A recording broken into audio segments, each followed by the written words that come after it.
Mr. Speaker, I rise today to introduce a very simple piece of legislation to repeal the infamous Section 1021 of the National Defense Authorization Act, quietly signed into law by the President on New Year's Day. What a way to usher in the new year. Know good and well that someday there could be a government in power that is shipping its citizens off for disagreements. There are laws on the books now that characterize who might be a terrorist. Someone missing fingers on their hands is a suspect, according to the Department of Justice. Someone who has guns, someone who has ammunition that is weatherproofed, someone who has more than 7 days of food in their house can be considered a potential terrorist. If you are suspected by these activities, do you want to have the government have the ability to send you to Guantanamo Bay for indefinite detention?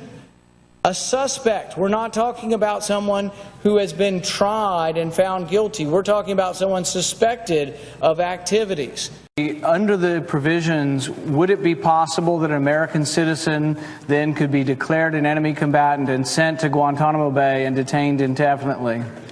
I think that as long as that individual, no matter who they are, if they pose a threat to the security of the United States of America, should not be allowed to continue that threat. Section 1021 provides for the possibility of the U.S. military acting as a kind of police force on U.S. soil, apprehending terror suspects, including Americans, and whisking them off to an undisclosed location indefinitely. Some have argued that nothing in Section 1021 explicitly mandates holding Americans without trial, but it employs vague language, radically expanding the detention authority to include anyone who has substantially supported certain terrorist groups or associated forces.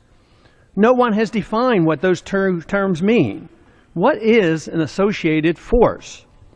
Sadly, too many of my colleagues are too willing to undermine our Constitution to support such outrageous legislation.